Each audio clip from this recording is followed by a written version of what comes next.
Welcome back to Inside Politics. Our guest this week is Vice Mayor David Briley. Vice Mayor Briley, this, I guess, was inevitable, talking about the new transit plan. I'm beginning to hear rumbles on social media just a few days after it's all been announced that, well, gee, why isn't it going further out into Bellevue? Why isn't it going further out in West Nashville? Why is it going further out into Hermitage or Donaldson?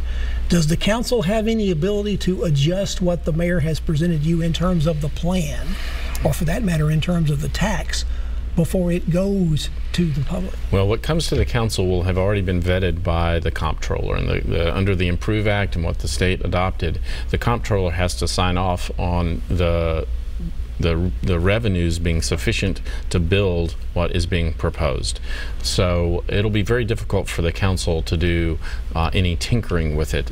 Essentially, the council is I think there to say, well, this makes sense generally or doesn't make sense generally, and then let the voters decide whether or not they want to fund it. And you say the reasons that where we see the lines going, particularly in light rail, and there's a lot more to this plan than light rail, but that seems to be where people want to focus on the bright new shiny toy. But it's all a matter of density. It's going where the people are, and maybe you'll extend it later, but that's what you want to do right now. We have limited resources, and we have limited locations where there's density to support mass transit. So those are the decisions the mayor had to make. But it's notable that even if you set aside the light rail and look at the rest of the plan, there'll be expanded bus service for virtually the entire community, and there'll be additional facilities built for picking the bus up in almost the entire county. So even though we're building light rail in certain areas, we're going to expand transit across the county, and everybody is going to see some benefit from that. Let's move on to another project that's actively before the council right now. That's the new MLS, a Major League Soccer stadium that would be built out at the fairgrounds. This is a $250 million public-private partnership, which the mayor continues to emphasize, with emphasis on private.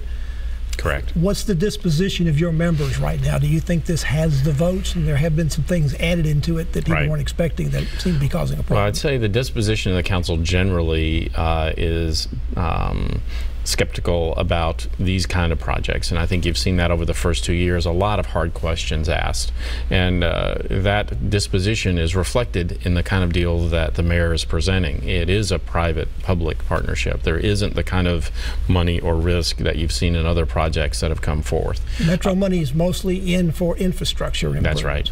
There is some risk because we'll be issuing the debt. That's clear. The two things that remain outstanding, I think, to be resolved are there's a 10-acre parcel that is going to be privately developed, and I think nobody thought was in there. Didn't know it was in there until it showed up. Right. I don't think there'd been a whole lot of discussion about that before it came to the council. That remains subject to some discussion. The other one is how much and what sort of guarantee there's going to be from the team on the debt. So those are the two things that remain subject to some discussion. Next Tuesday at 6 o'clock at the fairgrounds, we'll be having a public hearing to hear from the public about exactly what they want to hear. That's a public hearing that you have requested. That's right. It is an unusual location only because the council usually never holds public hearings outside of the council chambers. Right. But you thought that was important. I thought it was important both for the council and the public to see the place that we're talking about making these changes. The fairground needs investment. I think everybody agrees to that, and this overall project and what the city is doing in addition is going to result in some significant changes and investments to the fairground that I think will benefit everybody. Usually in these processes, the council is always given the ball last and say, here, run to the goal line. Sometimes council members feel put in place, but you don't have a choice in this case. If you want to be considered for one of these MLS expansion franchises, we have to be able to tell them we have some kind of financing in place to build a stadium. I think it's clear that if our city doesn't make a commitment to build the stadium, that the Ingram family and the other members of the team that are trying to get a franchise in New York will move so far down the list that we just really won't have a chance. Now, the council will have another vote, even if they get the team. By charter amendment, any demolition of any building at the fairgrounds has to be approved by 27 votes of the council. So if they get the team and we proceed to build the stadium, then it would have to come back to the council again for us to approved by 27 votes the destruction of any building that's already there. There's a very tenacious and often quite vocal group that has protected the fairgrounds over the last several years. Right. They helped pass that charter amendment that you were talking about.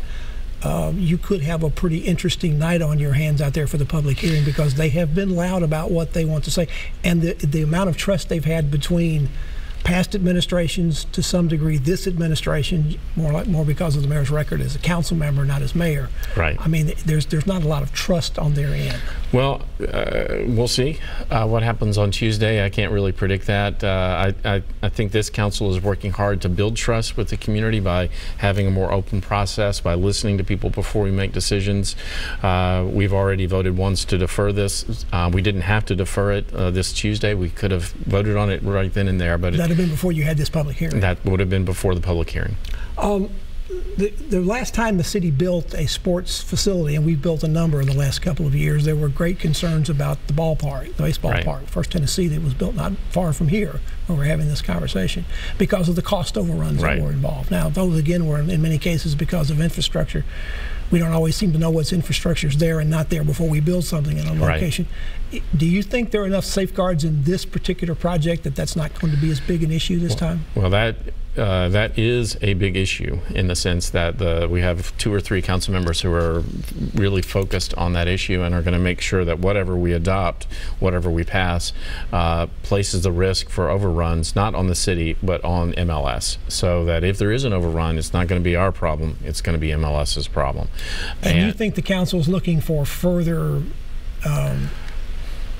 protections from the private group about the debt, that one way or the other it's going to get covered? That's right. And they're going to make sure that it also helps get That's covered. right. I think that's critical to this council, is making sure that we don't get a 10 or 20 or $50 million bill at the end of the day that we weren't expecting. We've got probably the most well-educated and active council members on the finance side that we've ever had, and so they're pushing the finance department hard, and I expect that they'll get a good result out of that. Vice Mayor David Briley is our guest on Inside Politics. Back to continue our conversation with him about other Metro issues after this break.